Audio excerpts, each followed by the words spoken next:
Hey, welcome to Soulful Conversations. I am your host, Lady J. I'm flying solo today, and what I have for you are top 10 African tribes taken in the slave trade. This information is brought to you by Home Team History. You can watch the entire video on Home Team History YouTube channel. Type that into your Google search bar. So, let's get started.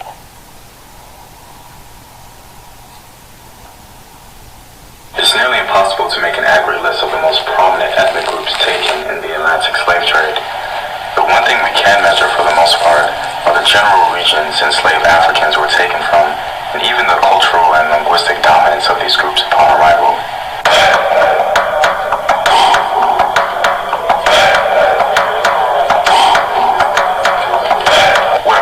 It's your boy Home Team here, and I'm back at it with another video of African history, culture, and worldview. And remember, if you want access to sources, courses, exclusive videos, or you simply want to support the Home Team, you can do so on patreon.com. The link is in the description box below. The Atlantic slave trade was the most tragic event in human history because of how it displaced millions of Africans from their homes and began a legacy of oppression for their descendants, generations to come. And this human tragedy is not even taken into account the Arab slave trade of African men and women, which is seldom discussed. Popular culture at times assumes we can't know which ethnic groups were taken in slavery, but with a little digging, we can identify, highlight, and remember the people who experienced this tragedy. One way we can honor these Africans is by speaking their names and acknowledging their history and experience. So let's begin with the top 10 African ethnic groups taken in the Atlantic slave trade. At number 10, we have the Shamba people. The Shamba are located largely in northern Nigeria and Cameroon. They're an interesting group of people because their oral history seems to suggest that Shamba identity largely formed due to a mixture of two people who spoke different but similar languages. The Daka and Logo speakers migrated and intermingled with each other, forming a strong Shamba identity. They were victims of incessant slave raiding by the Fulani jihads in the 18th and 19th centuries. It seemed to have gotten so bad that they migrated to the mountains, organized themselves, and retaliated, attacking slave and trading caravans. For number 9, we have the Wolof. The Wolof are located in Senegal, Gambia, and Mauritania. The origins of the Wolof are debated, but a general belief is that the Wolof originated further north and began a migration southward into Mauritania and Senegal. The Wolof founded their own kingdoms and even an empire, but warring led to the enslavement of many Wolof populations. A segment of Wolof society contend that their first kingdom and founding father came from the Almoravid Empire and traveled south, bringing Islam to Senegal. Most Wolofs today are Muslims, but violent jihads in the past led to the enslavement and displacement of Wolof society. This violence was so prominent that it led to internal disagreements among the Wolof on Islam. At number 8, we have the Abron people. The Abron inhabit the borderlands of Côte d'Ivoire, Ghana, and Burkina Faso. They are part of a larger Akan cultural and linguistic ethnic group. The Akan people themselves are believed to have migrated to the forested regions from a more northeastern region of the Sahel. The Abron have a matrilineal system of descent like all Akan-speaking groups. They were essentially in the center of the Gold Coast slaving populace, and many were caught up in it. Because such a large number were taken, they were given a specific name in Jamaica, known as Coromantes. Coming in at number 7, we have the Fulani. The Fulani are one of the largest, if not the largest ethnic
Fulani sold so many African ethnic groups throughout their history due to the jihads and slave raiding missions they initiated.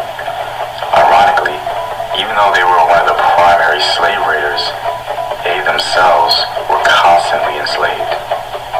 In fact, some of the most popular slaves taken to the New World were Fulani, like Ayuba Diallo, Omar Ibn Said, and Abdul Rahman, all of which were taken to America specifically.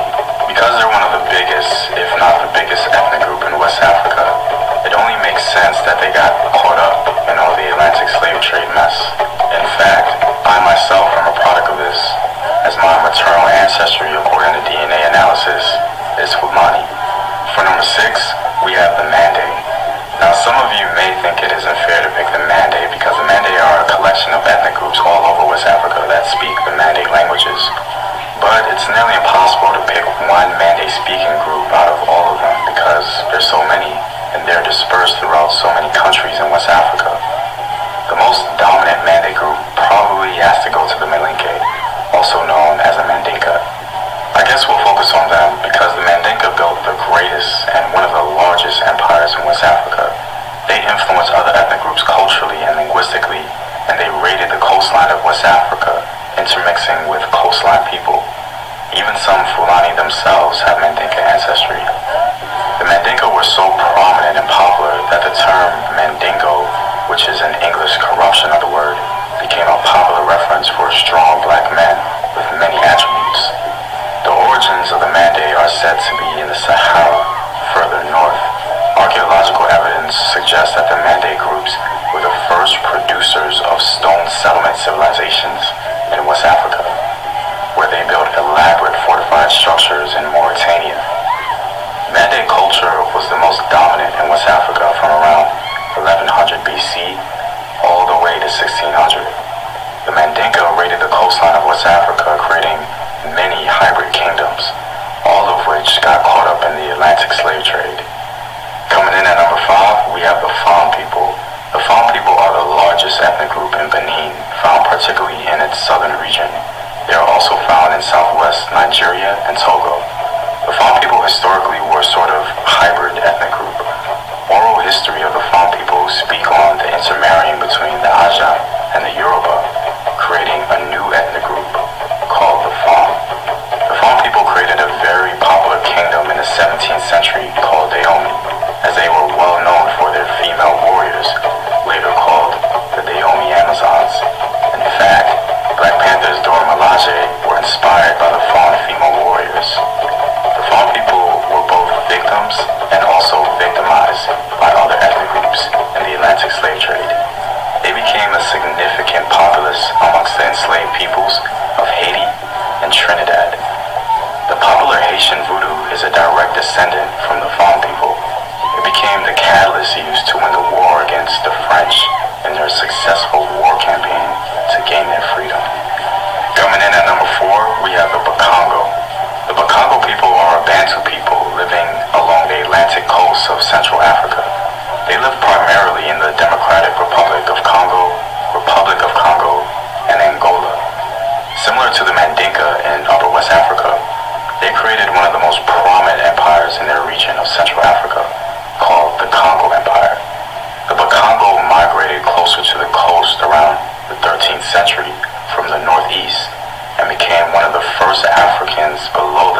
hands of white men.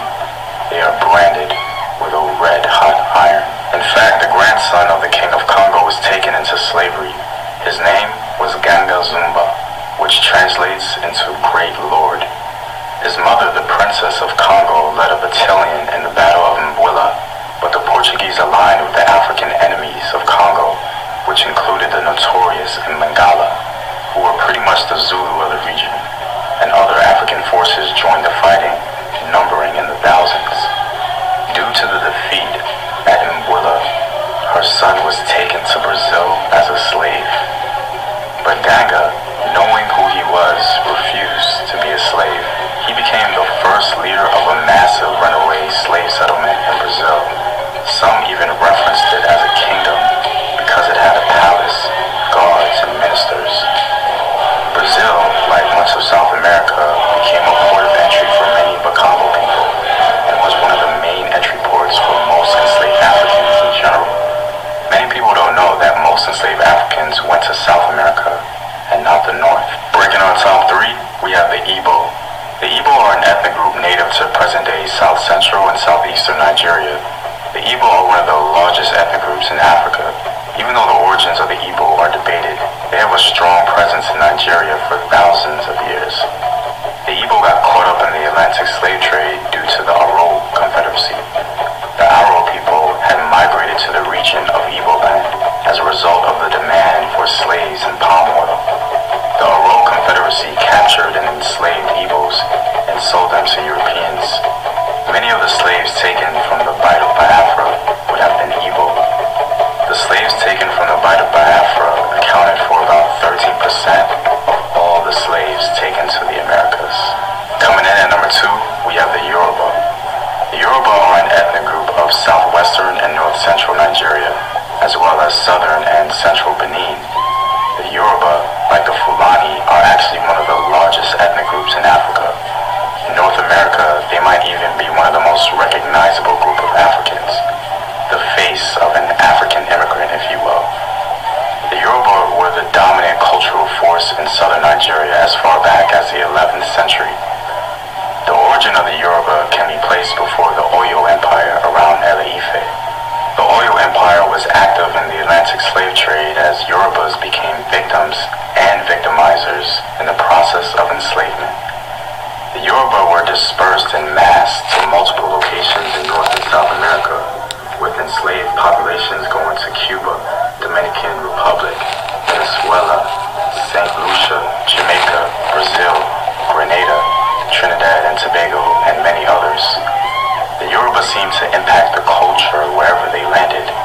Yoruba culture became so prominent and dominant that the Yoruba pantheon began to be worshipped in North and South America.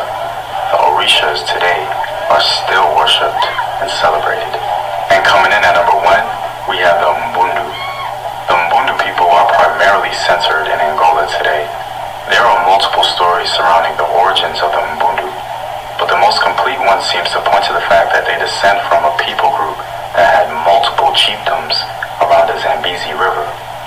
According to the Atlas of the Atlantic slave trade, most enslaved Africans came from the region of Congo and Angola.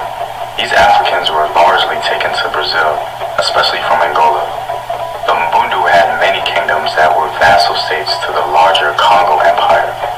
Queen Nzinga was the most popular Mbundu queen from that region and had extensive interaction with the Portuguese. Because the demand for slaves were so high, the Congo Empire established slave raiding and perpetuated warfare with Mbundu kingdoms, enslaving many Mbundu people. The Portuguese themselves would align with the Mangala to enslave many Mbundu people. The presence of the Mbundu was so high in Brazil that they began to influence the culture itself. Most Mbundu slaves were war captives, so they developed their own martial art technique and brought it to Brazil.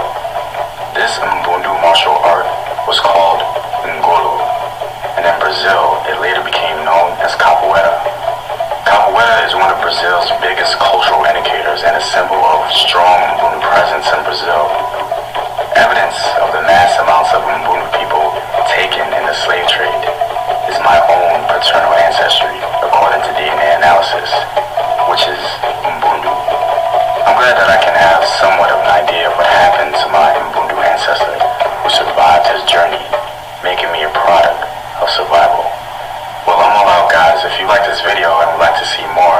You can support the home team on patreon.com. The link is in the description box below. Know thyself. Remember your ancestors. Peace.